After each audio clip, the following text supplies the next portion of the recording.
मेरे पास है। आत्मसंस्थम मन कृत्वा न किंचिदपि चेत चिंतित, ये भी जो है छठे अध्याय का जो है गीता का श्लोक है। कुछ भी चिंतन न करे तो शून्य अवस्था नहीं हो जाएगी। यही प्रश्न।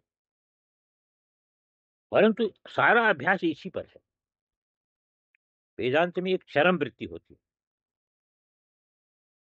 वो चरम वृत्ति आवश्यक है। बिना उसके ज्ञान नहीं होता वेदांत। इसको चरम वृत्ति बोलते हैं। बिना उसके ज्ञान नहीं हो सकता। ज्ञान तो हो रहा है, पर जो ज्ञान कहा गया है कि जिसे पराम शांति मचिरनादि गच्छति, वो नहीं हो सकता। वो चरम वृत्ति क्या है? ये घट है। पदार्थ को लेकर के ज्ञान होता है।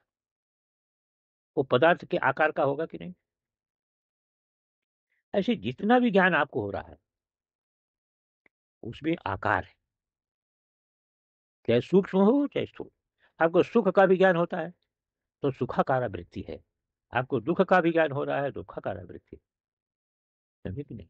चाहे सूक्ष्म हो चाहे स्थूल हो, हमारा जो ज्ञान है वो किसी विषय को पकड़ता है। विषय को पकड़ता है। यही बहिर्मुखता है। बुद्धि की बहिर्मुखता है। क्यों?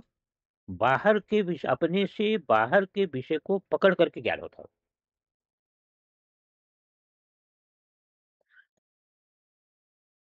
परंतु स्वरूप ज्ञान में आपको यही अभ्यास करना है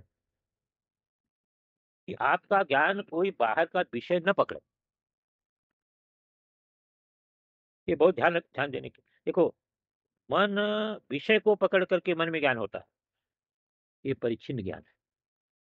और जिस समय आपका मन किसी विषय को न पकड़े, तो एक तो सुषुप्ति हो सकती है, तो उसमें मन आवृत हो जाता है, इसलिए किसी विषय को नहीं पकड़ता। वो अंधकार में है। पर प्रकाश दशा में भी जब किसी को नहीं पकड़ेगा मन, तो मन अधिष्ठान रूप हो जाएगा। अधिष्ठान ही आत्मा है ना कि नहीं? किसी बहिर् विषय को जब नहीं पकड़ेगा तो अधिष्ठान रूप हो जाएगा कि नहीं? शून्य नहीं होगा वो।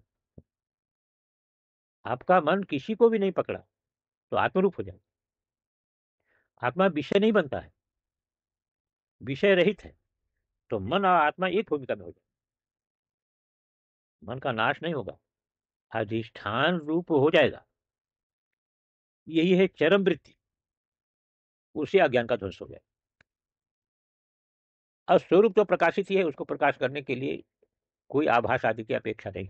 जगत में तो दो क्रिया होती है, एक वृत्ति व्याप्ति और फल व्याप्ति। तो वृत्ति व्याप्ति की तो अपेक्षा है, पर फल व्याप्ति की अपेक्षा नहीं है। यही बात है, वहां पर शून्य नहीं है।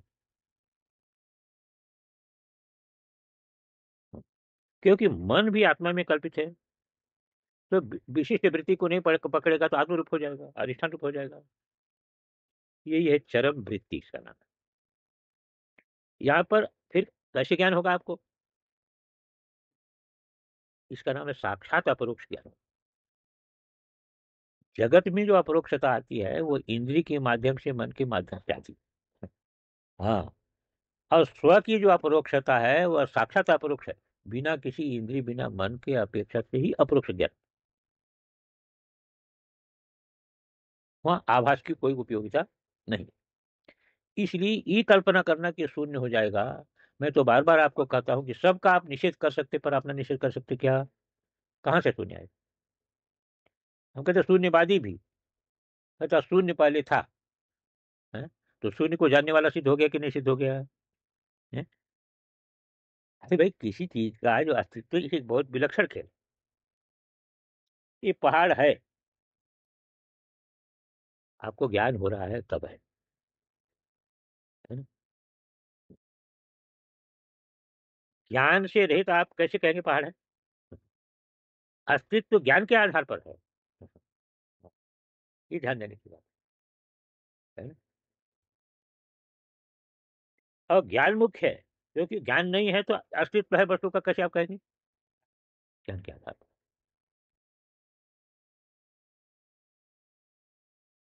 वस्तु को नष्ट कर दीजिए तो ज्ञान नहीं नष्ट होगा। ध्यान में आए ना? वस्तु को आपने नष्ट कर दिया तो ज्ञान नहीं नष्ट होगा आपका, लेकिन ज्ञान को आप नष्ट कर दीजिए तो वस्तु में कोई प्रमाण नहीं। हम्म, हम्म, कोई प्रमाण नहीं।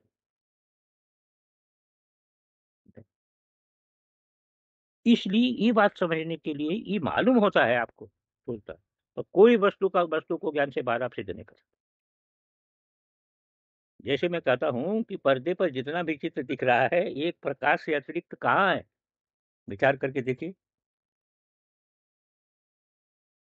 एक ही प्रकाश है ना, एक ही पर्दा है।